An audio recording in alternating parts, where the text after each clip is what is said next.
Welcome again in 10 minute biology. आइए आज का टॉपिक देखते हैं। आज का टॉपिक है बायोमोलिक्यूल। बायोमोलिक्यूल का मतलब होता है all the carbon containing compound that we get from the living tissue. Living tissue से जो भी आपको कार्बन वाले कंपाउंड मिलेंगे उन्हें बायोमोलिक्यूल बोलते हैं। बट इनमें इनऑर्गेनिक मॉलिक्यूल्स को भी इंक्लूड किया गया है। Molecule which have molecular weight less than the 1000 Dalton, जिनका 1000 डाल्टन से कम होगा वो बायो माइक्रो मॉलिक्यूल कहलाएंगे। और इनमें मोनोमर्स आते हैं बेटा। बायो मैक्रो मॉलिक्यूल वो होते हैं जिनका मॉलिक्यूलर वेट 10,000 या उनसे भी ज़्यादा होता है। जनरली 10,000 डाल्टन या उससे ज़्यादा होता है और ये ज़्यादातर पॉलीमर होते हैं। तो ये बिल्कुल क्लियर हो गया। Bio macro molecules, the A biomolecule with the molecular weight in the range of 10,000 Dalton या अबव, उसी चीज़ को लिखा हुआ है। और ये एसिड इनसॉल्युबल फ्रैक्शन में मिलेंगे। और ये वाले जो है बायो माइक्रो मॉलिक्यूल ये एसिड सॉल्युबल वाले फ्रैक्शन में मिलेंगे। इसमें क्या क्या आएगा? पॉलीसेक्राइड, न्यूक्लिक एसिड, प्रोटीन और lipid. Primary and secondary metabolites क्या होते हैं बेटा? प्राइमरी मेटाबोलाइट्स का रोल आइडेंटिफाइबल है। इनका रोल हमें पता चल चुका है और ये पता चला कि ये इंपॉर्टेंट रोल प्ले करते हैं नॉर्मल फिजियोलॉजिकल प्रोसेस में, जैसे amino acid, nitrogenous base, protein और न्यूक्लिक एसिड। सेकेंडरी मेटाबोलाइट्स क्या होते हैं बेटा? सेकेंडरी मेटाबोलाइट्स वो होते हैं जो कि बहुत सर्टेन होते हैं और ये प्राइमरी मेटाबोलाइट से काफ़ी डिफरेंट होते हैं। ठीक है, जैसे carotenoids, drug, alkaloids, essential oil, rubber, gum, cellulose और रेजिन के लिए। ये इकोलॉजिकल रोल इनका बहुत ज़्यादा है और ये ह्यूमन वेलफेयर में काम आते हैं। प्राइमरी मेटाबोलाइट्स वो भी होते हैं बेटा जो एनिमल में पाए जाते हैं, जबकि सेकेंडरी मेटाबोलाइट्स एनिमल के अलावा प्लांट्स, माइक्रोब्स, फंजाई वगैरह में पाई जाती है। ठीक है, फिर आगे अमीनो एसिड। अमीनो एसिड ऐसा कंपाउंड है, ऑर्गेनिक कंपाउंड है, जिनके अंदर अमीनो ग्रुप होगा और एक कार्बोक्सिलिक ग्रुप होगा। दोनों ग्रुप जो होते हैं वो सेम कार्बन से अटैच होते हैं, उसको अल्फा कार्बन कहते हैं। और इस तरह के अमीनो एसिड को अल्फा अमीनो एसिड बोलते हैं। देखो ये सेम कार्बन से अटैच है, एक तरफ ये ग्रुप है, एक तरफ ये ग्रुप है। ये बेसिक ग्रुप है, ये एसिडिक ग्रुप है। ग्लाइसिन में आर की वैल्यू जो होती है वेरिएबल होती है। अगर आर की वैल्यू एच रख दे तो ग्लाइसिन बन जाएगा, आर की वैल्यू सी एस थ्री रख दे तो एलेनिन बन जाएगा, आर की value C S two H रख दे तो सीरीन बन जाएगा। तो ये तीनों एनसीईआरटी में दिए हुए हैं। 20 टाइप के अमीनो एसिड हैं बेटा जिनसे प्रोटीन बनते हैं। और अमीनो एसिड जो होता है ज्विटर आयन के फॉर्म में एग्जिस्ट करते हैं डिफरेंट पीएच। ज्विटर आयन क्या होते हैं? जो डाइवेलेंट होता है। देखिए इस पे माइनस चार्ज भी है, प्लस चार्ज भी है। तो ए बी और सी में कौन सा फॉर्म, ए बी और सी में कौन सा फॉर्म ज्विटर आयन होगा? तो बी फॉर्म ज्विटर आयन होगा। ठीक है, based on the amino and carboxylic acid number in amino acid, ये कई टाइप के हो सकते हैं। एरोमेटिक पहले क्या होता है? ट्रिप्टोफैन, फिनाइल और टायरोसिन। फार्मूला है पी टी स्क्वायर।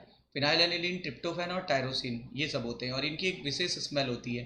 ठीक है, एरोमा, एरोमा मतलब स्मेल होती है। और अमीनो एसिड कई प्रकार के होते हैं। पोलर होते हैं और पोलर में दो केस होंगे बेटा, एसिडिक और बेसिक। एसिडिक वाले में एग्जांपल याद रखिएगा आग।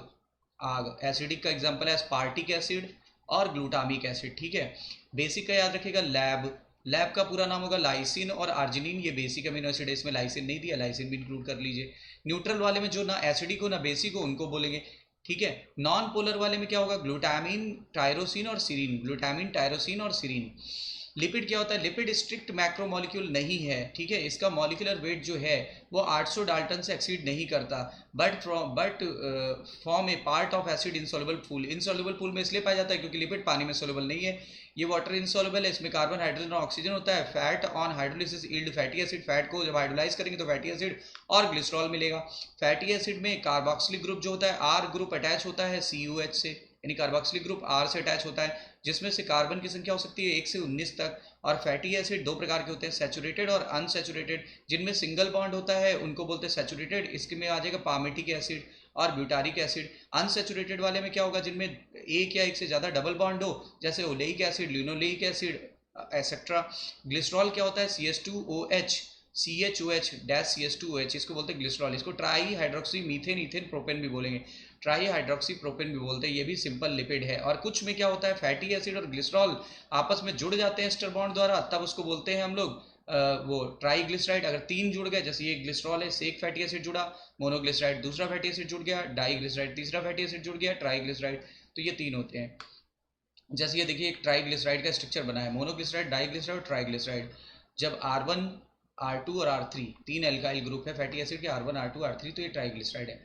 एक फास्फोलिपिड होता है जिसमें फास्फेट ग्रुप भी होता है बेटा, उसका एग्जांपल है लिसाइथिन और ये सेल मेम्ब्रेन में पाया जाता है। और लिपिड जो होता है ये न्यूरल टिश्यू भी बनाता है, न्यूरल टिश्यू की माइलिन कवरिंग बनाता है बेटा।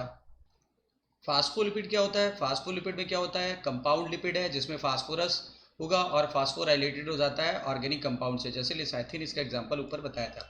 ठीक है। नाइट्रोजनस बेस क्या होते हैं? कार्बन कंपाउंड जिसमें हेट्रोसाइक्लिक रिंग होगी, मतलब कार्बन के साथ साथ नाइट्रोजन वगैरह भी पाए जाएंगे। ठीक है। फिर देखिए ये दो प्रकार के होते हैं, एक प्यूरिन होते हैं, एक प्यूरिडिन। प्यूरिन जो होता है प्योर एज सिल्वर, सिल्वर की क्या होती है? एजी सिंबल होता है, यानी एडेनिन और गुआनिन। और प्यूरिन को कट करो तो पिरिमिडिन बन जाएगा। कट का मतलब हो गया साइटोसिन, यूरेसिल और थायमिन। यूरेसिल पाया जाता है डीएनए में, इसकी जगह आरएनए में क्या पाया जाता है? सॉरी, यूरेसिल पाया जाता है आरएनए में। थायमिन में इसकी जगह क्या पाया जाता है? थायमिन कहाँ पाया जाता है? डीएनए में पाया जाता है। न्यूक्लियोसाइड जो होता है नाइट्रोजनस बेस सुगर के मिलने से बनेगा, जबकि nucleotide nitrogenous base sugar plus phosphate group और जुड़ जाएगा। एक बार फिर से देखिए, न्यूक्लियोसाइड में नाइट्रोजनस बेस और सुगर होगा। कैसे याद रखोगे? एन और एस आ रहा है, और इसमें न्यूक्लियोटाइड में तीन चीजें आ रही है, थ्री। टी मतलब थ्री, थ्री मतलब क्या? नाइट्रोजन बेस सुगर और फास्फेट आ जाएगा। ठीक है। इसके आगे सीन और डीन लगा होता है, सीन और डीन लगा होता है, जैसे यहाँ पे सीन वाले एग्जांपल भी दिए हैं। और इसके आगे लगा होता है नाइलिक एसिड, जरूर नाइलिक और डाइलिक एसिड दो लगा होता है। ठीक है। न्यूक्लिक एसिड जो होता है वो दो प्रकार का होता है, डीऑक्सीराइबोन्यूक्लिक एसिड और राइबोन्यूक्लिक एसिड यानी आरएनए। डबल हेलिक्स मॉडल दिया था वाटसन एंड क्रिक ने। डीएनए जो होता है राइट हैंडेड होता है, और डीएनए जो होता है इसमें दो न्यूक्लियोटाइड चेन जो होती है, पॉलीन्यूक्लियोटाइड चेन, आपस में ट्विस्टेड होती है, आपस में ये ट्विस्टेड होती है। ठीक है। और मेजर ग्रुप और माइनर ग्रुप दो होते हैं, एक तरफ मेजर ग्रुप होगा, एक तरफ माइनर ग्रुप होगा, और दोनों एंटी पैरेलल होते हैं। ठीक है। हाइड्रोजन बॉन्ड द्वारा दोनों जुड़े होंगे बेस। ठीक है। मान लो यहाँ पे साइटोसिन है तो ये गुआनिन से जुड़ेगा, कितने हाइड्रोजन बॉन्ड द्वारा? तीन। यहाँ एडेनिन है तो यहाँ थायमिन से जुड़े, कितने हाइड्रोजन बॉन्ड द्वारा? दो। ठीक है। बैकबोन जो होती है ये, और ये इस बैकबोन की बात कर रहा है, ये जो बैकबोन होती है ये बना होता है sugar phosphate, sugar phosphate, sugar phosphate alternate chain की। एक 5' से स्टार्ट होगा, 3' पे खत्म होगा, एक 3' से स्टार्ट होगा, 5' पे खत्म होगा। ठीक है। क्लियर। और जो नाइट्रोजन बेस होते हैं वो परपेंडिकुलर होते हैं, मतलब अगर ये स्ट्रैंड सुगर फास्फेट वाला स्ट्रैंड जो है ऐसे है तो ये परपेंडिकुलर होते हैं। यहाँ नाइट्रोजन बेस जुड़ेंगे तो ये देखो लगभग मोर और लेस परपेंडिकुलर होते हैं। और फेसिंग किधर होगी? इनसाइड क्या आउटसाइड? इनसाइड। और जो पिच होती है वो 34 एंगस्ट्रॉम होती है। जो पिच क्या होती है? 360 डिग्री जहाँ पे डीएनए ट्विस्ट कर जाता है उसको बोलते हैं पिच। तो पिच 34 एंगस्ट्रॉम होती है। हर एक पिच में 10 नाइट्रोजन बेस पाए जाते हैं। तो दो स्ट्रैंड के बीच की दूरी कितनी होगी? जैसे मान लो ये एक पिच है और ये 360 डिग्री कंप्लीट हो गया, तो यहाँ पर 10 नाइट्रोजन बेस पाए जाएंगे। अब 10 है तो 360 डिग्री अपॉन 10, तो एक का टर्न होगा, दो नाइट्रोजन बेस के बीच का जो टर्न एंगल होगा वो 36 डिग्री होगा। तो देखिए टर्न एंगल कितना है, हर एक स्टेप का जो असेंडिंग स्टेप है उसका स्ट्रैंड का टर्निंग एंगल 36 डिग्री है। और ये 34 था, ये टोटल पिच की लंबाई 34 एंगस्ट्रॉम थी, और अब वहाँ पे 10 बेस पेयर हैं तो कितनी हो जाएगी? दो सक्सेसिव बेस पेयर की 3.4 एंगस्ट्रॉम। प्रोटीन जो होता है उसको पॉलीपेप्टाइड चेन भी बोलते हैं, और ये अमीनो एसिड के जुड़ने से बनता है जो कि पेप्टाइड बॉन्ड द्वारा आपस में जुड़े होते हैं। ये हेट्रोपॉलीमर है, इसमें मोनोमर के एन यूनिट जुड़ जाती हैं। ठीक है।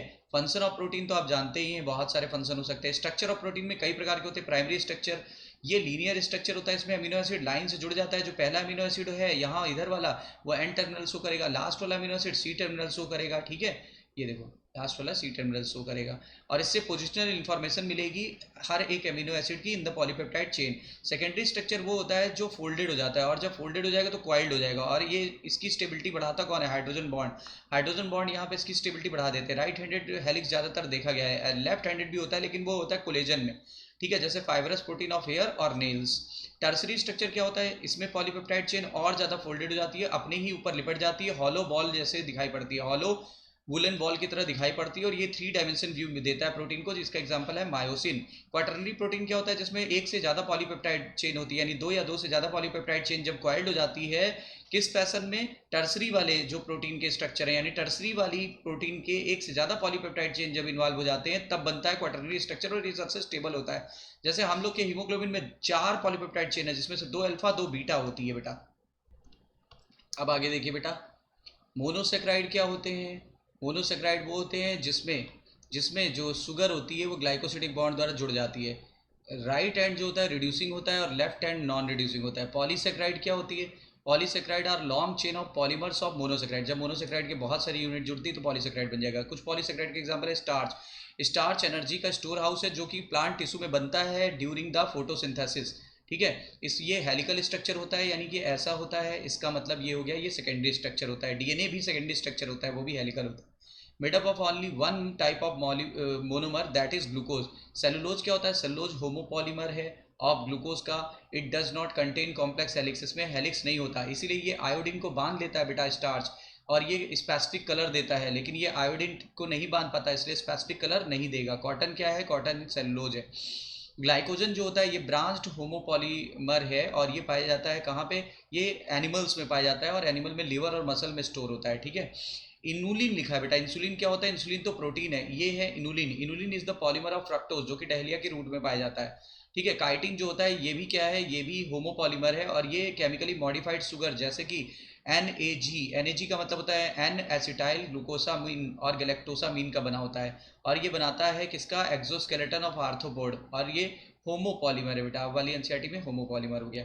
मेटाबॉलिक पाथवे क्या होता है? देखिए, मेटाबॉलिज्म का मतलब होता है लिविंग सेल में होने वाली सारी केमिकल रिएक्शन जिसको एंजाइम की हेल्प से प्रमोट किया जाएगा, उसी को बोलते हैं मेटाबॉलिक रिएक्शन, ठीक है। और ये दो प्रकार की होती है। एनाबॉलिक में क्या होता है? एनाबॉलिक में क्या होता है? छोटे छोटे मॉलिक्यूल से बड़ा मॉलिक्यूल बन जाएगा, और इसमें एनर्जी देनी पड़ेगी, इसी को बोलते हैं, यानी कि formation of more complex structure from a simple structure with the consumption of energy, इसी को बोलते हैं हम लोग एनाबॉलिक पाथवे। जैसे अमीनो एसिड से प्रोटीन का बनना, ये एक बायोसिंथेटिक पाथवे कहलाएगा। जबकि कैटाबॉलिक क्या होता है? उल्टा बेटा, बड़े मॉलिक्यूल्स का छोटे छोटे मॉलिक्यूल्स में ब्रेक होना। अब बॉन्ड टूटेंगे तो एनर्जी भी निकलेगी, इसमें एनर्जी निकलेगी, ये देखिए, lead to the formation of simple structure from the complex structure, और जैसे ग्लूकोज से लैक्टिक एसिड, और एनर्जी साथ में निकल रही है। Most important energy currency ATP होती है। एटीपी को बोलते हैं एडिनोसिन ट्राईफॉस्फेट। ऐसी हमारे शरीर में कोई भी रिएक्शन नहीं है जो बिना कैटालिस्ट के यानी बिना एंजाइम के हो सके, क्योंकि फिर मेटाबॉलिज्म बहुत स्लो हो जाएगा, ठीक है। और लिविंग स्टेट का मतलब होता है नॉन इक्विलिब्रियम स्टेट, जिसमें बॉडी वर्क कर रही होती है, ठीक है। और without metabolism we can not be in the living state. मतलब मेटाबॉलिज्म और लिविंग स्टेट बिल्कुल एक दूसरे के सिनोनिम्स है। मतलब अगर हम जिंदा है, मतलब हमारे अंदर मेटाबॉलिज्म चल रहा है। पेप्टाइड बॉन्ड क्या होते हैं? जो अमीनो एसिड के COH और NH2 के बीच में होता है, और डिहाइड्रेशन से बनता है, यानी कि by the elimination of water बनता है, उसकी को बोलते हैं पेप्टाइड बॉन्ड। ग्लाइकोसिटिक बॉन्ड भी डिहाइड्रेशन से ही बनता है, लेकिन इसमें क्या होगा? एक शुगर का एक कार्बन दूसरी शुगर के चौथे कार्बन से, या एक शुगर का एक कार्बन दूसरी शुगर के छठवें कार्बन से जुड़ जाता है, वाटर निकल जाता है। एक पे OH ग्रुप बैठा होता है, एक पे H ग्रुप बैठा होता है, इससे वाटर निकल जाता है, ठीक है।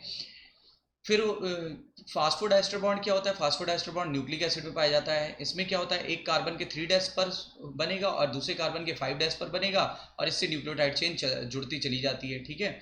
फिर आगे देखिए, लिखा है bond between the phosphate group and the hydroxyl group of sugar. Enzyme क्या होते हैं? एंजाइम को बायोकैटालिस्ट बोलते हैं। Almost all the enzyme are protein. क्यों? क्योंकि कुछ RNA एंजाइम की तरह भी बिहेव करते हैं, उनको राइबोजाइम कहते हैं। ये देखिए ribozyme, nucleic acid that behave the enzyme, वही पर्टिकुलर कौन सा? RNA। इसके प्राइमरी, सेकेंडरी और टर्सरी स्ट्रक्चर सारे हो सकते हैं, लेकिन जो एक्टिव साइट होती है वो टर्सरी स्ट्रक्चर में बहुत अच्छे से देखने को मिलती है। इसलिए एंजाइम का जो एक्टिव फॉर्म होता है वो टर्सरी स्ट्रक्चर होता है। इसमें कुछ गड्ढे होते हैं, उनको बोलते हैं सर्विक्स या पॉकेट, उसी में जाके सबस्ट्रेट फिट हो जाता है। जैसे ये देखिए, ये है, इसी में जाके सबस्ट्रेट फिट हो गया, ये रहा एंजाइम, ये रहा सबस्ट्रेट, तो ESC बन जाएगा, एंजाइम सबस्ट्रेट कॉम्प्लेक्स, रिएक्शन होने लगेगी। एंजाइम जो होते हैं वो हाई टेम्परेचर पर नष्ट हो जाते हैं, उसके लिए ऑप्टिमम टेम्परेचर है 25 to 40 डिग्री सेल्सियस। कम पे डिनेचर्ड हो जाते हैं, और ज़्यादा पे क्या हो जाते हैं? कम पे इनएक्टिव हो जाते हैं, और ज़्यादा पे डिनेचर्ड हो जाते हैं। जैसे कि कुछ लेकिन ऑर्गेनिज्म है जो अपवाद हैं, जैसे कि थर्मोफिलिक जो ऑर्गेनिज्म है, जैसे आर्की बैक्टीरिया, वो 100 डिग्री टेम्परेचर तक थर्मोस्टेबल रहते हैं उनके एंजाइम। जैसे थर्मस एक्वेटिकस नाम का एक एंजाइम होता है, जो कि थर्मो एक्वेटिकस नाम का जो वो है बैक्टीरिया, आर्की बैक्टीरिया, उससे टैक पॉलीमरेज नाम का एंजाइम निकाला जाता है, जो PCR में यूज़ किया जाता है। एंजाइम एक्सीलरेट करते हैं रिएक्शन को। Enzyme accelerate the reaction manifold, यानी एंजाइम कई तेजी से रिएक्शन को बढ़ा देते हैं। कैसे बढ़ाते हैं? एंजाइम एक्चुअली एक्टिवेशन एनर्जी को घटा देते हैं और रेट ऑफ रिएक्शन को बढ़ा देते हैं। NCERT में इसका एक ग्राफ दिया हुआ है, देखिए एंजाइम पहले सबस्ट्रेट से जुड़ता है और ESC बना देता है। ESC का पूरा नाम होता है एंजाइम सबस्ट्रेट कॉम्प्लेक्स। फिर तुरंत ही सबस्ट्रेट के बॉन्ड टूटेंगे और प्रोडक्ट के बॉन्ड बनेंगे, तो EPC बन जाएगा। EPC का पूरा नाम होता है एंजाइम प्रोडक्ट कॉम्प्लेक्स, फिर E अलग P अलग, ठीक है। और ये एंजाइम दोबारा रेडी है, E बराबर एंजाइम एज फॉर सबस्ट्रेट और P फॉर प्रोडक्ट। ये देखिए एंजाइम सबस्ट्रेट के साथ जुड़ा, ESC बना, फिर एंजाइम अलग, प्रोडक्ट अलग, और फिर एंजाइम रेडी है दूसरे सबस्ट्रेट को बाइंड करने के लिए। कौन कौन से फैक्टर जो एंजाइमेटिक एक्टिविटी को अफेक्ट करेंगे? टेम्परेचर बता दिया था आपको। पीएच जो होता है, पीएच मोस्टली क्या होना चाहिए? एक ऑप्टिमम रेंज का ही होना चाहिए, ठीक है। कॉन्सेंट्रेशन ऑफ सबस्ट्रेट, जैसे जैसे आप वेलोसिटी और अगर आप सबस्ट्रेट कॉन्सेंट्रेशन के बीच ग्राफ प्लॉट करेंगे तो ये क्या आएगा? ये ग्राफ ऐसा आएगा, और ये धीरे धीरे बढ़ेगी और फिर सैचुरेट हो जाती है, फिर धीरे धीरे सैचुरेट हो जाती है, ठीक है। तो the velocity of enzymatic reaction rise with the increase in the substrate concentration, पहले तो बढ़ेगी फिर मैक्सिमम हो जाएगी। ये देखो मैक्सिमम हो गई, वी मैक्स पे पहुंच गई, ठीक है। Further increase in substrate concentration, not increase the rate of the reaction. अब अगर आप सबस्ट्रेट कॉन्सेंट्रेशन बढ़ा भी रहे हो तो देखो अब ये कांस्टेंट हो गई, नहीं बढ़ेगी। क्यों? क्योंकि अब एंजाइम के मॉलिक्यूल कम हो गए और सबस्ट्रेट के मॉलिक्यूल बंध गए, तो जब तक एंजाइम फ्री नहीं होंगे तब तक वो सबस्ट्रेट को बाइंड अप नहीं करेंगे। केएम वैल्यू क्या होती है? केएम वैल्यू वो सबस्ट्रेट का कॉन्सेंट्रेशन है जिस पर वेलोसिटी वी मैक्स की आधी हो जाए। तो देखो क्या लिखा, substrate concentration at which V max is the half of the reaction. Enzyme inhibitor क्या होते हैं? ऐसे केमिकल जो एंजाइम की एक्टिविटी को शट ऑफ कर देते हैं, रोक देते हैं। उस प्रोसेस को इनिबिशन बोलते हैं और उस केमिकल को इनिबिटर बोलते हैं। कॉम्पिटिटिव इनिबिटर जो होता है उसमें क्या होता है, इनिबिटर क्लोजली रिजेंबल करता है सबस्ट्रेट से, ठीक है, और इनिबिट कर देता है एंजाइमेटिक की एक्टिविटी को। जैसे inhibition of succinic dehydrogenase by malonate, कई बार पूछा गया है, ठीक है। एंजाइम का क्लासिफिकेशन के लिए बेटा फार्मूला याद रखना, ओटाह लिल, LIL, यानी पहला है ऑक्सीडो रिडक्टेज। इसमें क्या होता है, एक चीज का रिडक्शन हो रहा है, दूसरी चीज का ऑक्सीडेशन हो रहा है, तो ये एंजाइम क्या कर देगा, उस चीज को ऑक्सीडाइज कर देगा और दूसरी चीज को रिड्यूस कर देगा, ठीक है। दूसरा होता है ट्रांसफरेज। ट्रांसफरेज क्या होता है, देखो इसके साथ एक ग्रुप जुड़ा हुआ है G, इसके साथ एक ग्रुप जुड़ा हुआ है, ये क्या करेगा, ये ग्रुप इसको दे देगा। देखो ये S अलग हो गया और S डैश के पास ग्रुप आ गया, तो इसने ट्रांसफर ऑफ ग्रुप कर दिया। हाइड्रोलेज क्या करेगा, एस्टर बॉन्ड को हाइड्रोलाइज करेगा, ईथर को करेगा पेप्टाइड बॉन्ड को, ग्लाइकोसिडिक बॉन्ड को कार्बन, कार्बन बॉन्ड को फास्फोरस, नाइट्रोजन बॉन्ड को। लाइएज क्या करता है, लाइएज रिमूव करता है group from the substrate by mechanism other than hydrolysis. मतलब ये हाइड्रोलिसिस नहीं करता लेकिन किसी ग्रुप को रिमूव कर सकता है और डबल बॉन्ड छोड़ देता है, ठीक है। सबसे खास बात, आइसोमरेज आइसोमर में बदल देता है, जैसे ऑप्टिकल आइसोमर, जियो मेट्रिकल आइसोमर, उसके अलावा पोजिशनल आइसोमर। और लाइगेज क्या होता है, लाइगेज दो छोटे छोटे मॉलिक्यूल को जोड़ करके एक बड़ा मॉलिक्यूल बना देता है, जैसे carbon oxygen, carbon sulphur, carbon nitrogen और फास्फोरस और ऑक्सीजन, ठीक है। को फैक्टर क्या होते हैं, एंजाइम जो होता है कैटालिटिकली तभी एक्टिव होते हैं जब वो बंध जाते हैं एक नॉन प्रोटीनस पार्ट से, और उन्हीं को को फैक्टर बोलते हैं। जबकि प्रोटीनस पार्ट क्या कहलाता है, apoenzyme. Proteins part is apoenzyme और नॉन प्रोटीनस पार्ट इज को फैक्टर। को फैक्टर कई प्रकार के हो सकते हैं, जैसे प्रोस्थेटिक ग्रुप, ये ऑर्गेनिक होते हैं और ये टाइटली बॉन्ड होते हैं एपोएंजाइम से। जैसे एग्जांपल दिया, haem is the prosthetic group in the peroxidase and catalase, very very important example of NCERT. Coenzyme क्या होते हैं, ये भी ऑर्गेनिक होते हैं लेकिन ये ट्रांजिएंटली जुड़ते हैं। ये कैसे जुड़े थे, टाइटली, ये कैसे जुड़े, ट्रांजिएंटली, ठीक है। और ये तभी जुड़ते हैं जब कैटालिसिस करना होता है तब। जैसे को एंजाइम ज्यादातर क्या कहाँ पाए जाते हैं, विटामिन में पाए जाते हैं, जैसे NAD का मतलब होता है निकोटिनामाइड एडिनिन डाई न्यूक्लियोटाइड, या NADP, ठीक है। और विटामिन नियासिन में, नियासिन जो होता है किसको बोलते हैं, विटामिन B3 को। मेटल आयन, अब मेटल आयन क्या होता है, कुछ मेटल आयन होते हैं जो कोऑर्डिनेट बॉन्ड बना देते हैं with the side chain at the active side, active side के साइड चेन से बना देते हैं, and at the same time one or more coordination bond with the substrate. मतलब एक तरफ तो एक्टिव साइड से कोऑर्डिनेट बॉन्ड बना लेंगे, ठीक है। मेटल, कोई भी मेटल एक तरफ एक्टिव साइड से कोऑर्डिनेट बॉन्ड बना लेता है और दूसरी तरफ किससे बना लेता है, सबस्ट्रेट के साथ। इस तरह से दोनों तरफ बॉन्ड बना लेता है और उसको उसके फंक्शन को कंट्रोल करता है। जैसे zinc is the enzyme of activator of enzyme carboxypeptidase, ठीक है बेटा। फिर मिलते हैं 10 मिनट बायोलॉजी में। All the best, take care.